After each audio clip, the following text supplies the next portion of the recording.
बाप जो है एमआईएम के कट्टर मुखालिफ, कट्टर दुश्मन और बेटा एमआईएम के टिकट से जीत कर मैदान के अंदर पहुंचे हैं। एक स्टोरी ये, साथ के साथ एमआईएम के कितने सारे हिंदू उम्मीदवार कौन कौन से हैं, क्या क्या नाम है वो और इसके अलावा अब तक जितने भी नगर सेवक के 83 जीते हुए कैंडिडेट और अभी कॉरपोरेटर जो 125 कॉरपोरेटर जीते हैं, ये सारे मिलकर अपनी एक एक गाड़ी को लेकर और उस गाड़ी में एमआईएम का झंडा लगाकर हैदराबाद जाने वाले, क्या क्या नई स्टोरी है और क्या क्या चीज़ें निकल कर आई है, चलिए शुरू करते हैं। दोस्तों जो नए हो बराए मेहरबानी चैनल को जरूर सब्सक्राइब करें और वीडियो को ज़रूर लाइक करें। सबसे पहले स्टोरी ये है और सब बात कर रहे हैं इसके ऊपर कि बाप एमआईएम का कट्टर मुखालिफ था और बेटा जो है एमआईएम के टिकट से औरंगाबाद के अंदर जो है नगर सेवक बन गए हैं। बेसिकली महाराष्ट्र की सियासत ने जो है आज एक वक्त की बहुत बड़ी सीख दे दी है। कहा जा सकता है कि जिस एमआईएम को बाप मिटाना चाहता था, उसी एमआईएम के अंदर उसके बेटे ने जो है अपना एक अलग मकाम बना लिया है। जब उनकी रैली निकल रही थी, जब उनके साथ लोग जुड़ रहे थे, उस वक्त ही ये आइडिया और अंदाज़ा लग गया था कि इनके बेटे की जीत जो है वो ज़रूर होगी। बिना बताए बेटा जो है एमआईएम के अंदर शामिल हो जाता है और मजलिस के अंदर जो है वो ना सिर्फ मजलिस वालों ने उसे अपनाया बल्कि भरोसे की मिसाल भी जो है पेश किया और टिकट भी दिया। चुनाव के दिनों के अंदर हालांकि बहुत सारे लोग मुखालिफ भी बने कि बाप उनके घर वाले एमआईएम के इतने कट्टर दुश्मन हैं तो उनके बेटे को टिकट देना क्यों मुनासिब समझा जाए। इसके ऊपर भी बहुत सारे विवाद हुआ, लेकिन इम्तियाज़ जलील का वो फैसला बिल्कुल सही साबित हुआ। चुनाव के दिनों में बाप बेटे दोनों के रिश्ते जो है थोड़े से तल्ख हो गए, बात बंद हो गई। बेटा कई दिनों तक जो है वो घर नहीं लौटा, लेकिन जब नतीजे आए तो सियासत हार गए और रिश्ते जीत गए। बेटा एमआईएम से पार्षद बना और वही बाप जो कल तक मजलिस का मुखालिफ था और आज बेटे से गले लगकर, जो वीडियो देख सकते हैं,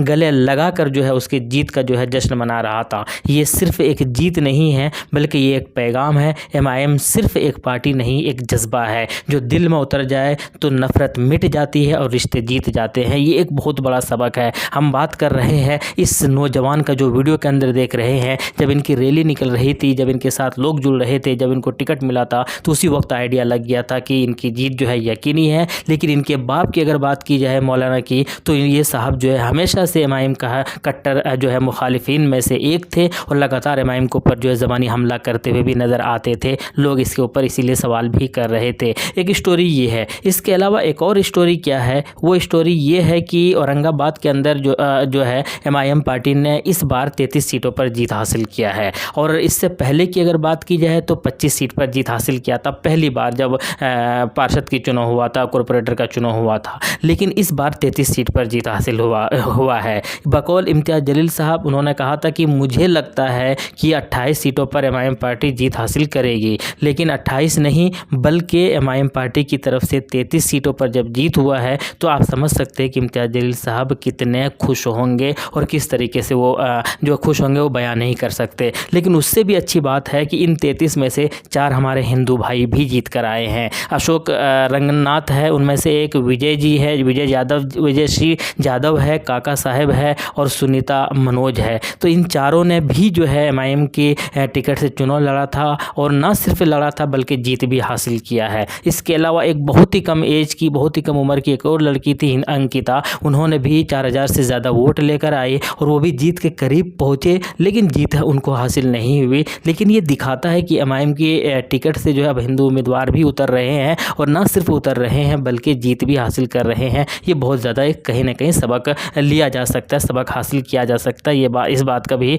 लोग अंदाज़ा अब लगा रहे हैं कि आने वाले वक्त में जो है एमआईएम और भी ज़्यादा सारे ही लोगों की नज़र में जो है एक अपनी पॉपुलैरिटी और छाप लेकर ज़रूर मैदान के अंदर उतरेंगे। तो ये कुछ स्टोरी है। इसके अलावा जो स्टोरी ये है कि इससे पहले जो नगर सेवक का चुनाव हुआ था जिसका रिज़ल्ट जो है 22 दिसंबर को हुआ था और उसके अंदर 83 कॉरपोरेटर का चुनाव 83 कॉरपोरेटर जो है जीत कर आए थे, 83 जो है नगर सेवक जो है वो जीत कर आए थे। और इस बार जो अभी जो चुनाव हुआ यानी कि अभी कल की अगर बात की जाए तो 125 सीट पर जो है वो जीत कर आए। तो इस तरीके से अगर दोनों को जोड़ा जाए तो लगभग 200 प्लस होते हैं। तो इम्तियाज़ जलील साहब का ये घोषणा है कि दोनों मिलकर या सारे के सारे जितने भी कॉरपोरेटर और नगर सेवक है ये सारे लोग मिलकर जो है अपनी अपनी एक एक गाड़ी करेंगे और हर गाड़ी के ऊपर एक झंडा लगाया जाएगा एमआईएम का और झंडा लगा कर एक काफिला निकला जाएगा और सारे के सारे लोग जो है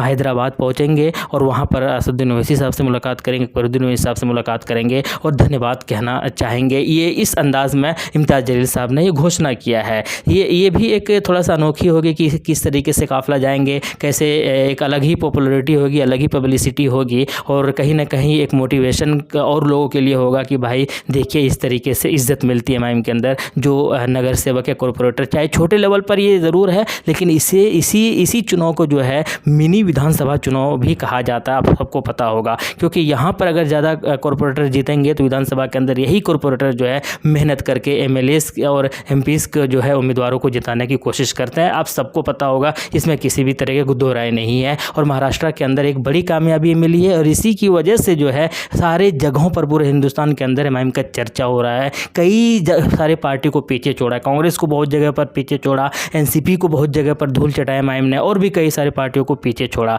लेकिन इसके अलावा जो चीज़ें हैं वो ये है कि फुल बहुमत एमआईएम को कहीं नहीं मिला है। फुल बहुमत के हिसाब से मेयर कहीं नहीं बन रहा, ये बात भी तय है। लेकिन कई जगहों पर किंग मेकर बनती हुई नज़र आई है। इससे पहले क्या हुआ था अकोट के अंदर कि एमआईएम के 5 जो नगर सेवक है वो जीते थे और उन 5 नगर सेवक ने क्या किया था कि एक पार्टी बनाया था उन्होंने और उस पार्टी के अंदर बिना पूछे ही इन 5 ने जो है वो समर्थन दे दिया था। और उस पार्टी के अंदर, उस गठबंधन के अंदर जो है अकोट की मैं बात कर रहा हूँ, उसमें बीजेपी के भी जो है अपना समर्थन था। तो जिसकी वजह से जब एमआईएम को पता चला, इम्तियाज़ जलील को पता चला, तो उन्होंने कहा कि अपने 5 नगर सेवक को कि भाई आप अपना समर्थन वापस ले लीजिए, अदरवाइज़ आपके ऊपर एक्शन लिया जाएगा। तो उस वक्त जो है एमआईएम के जो 5 नगर सेवक थे अकोट के अंदर, उन्होंने कहा था नहीं हम समर्थन नहीं दे रहे हैं, हमारा समर्थन नहीं होगा, ये झूठ है, हम लोग किसी तरीके से गठबंधन नहीं कर रहे हैं। लेकिन फिर बाद में ये हुआ, एमआईएम ने भी ये क्लियर कर दिया कि भाई गठबंधन नहीं कर रहे हैं हम लोग। लेकिन बाद में ये चीज़ें ये क्लियर हुआ कि उन्होंने जो है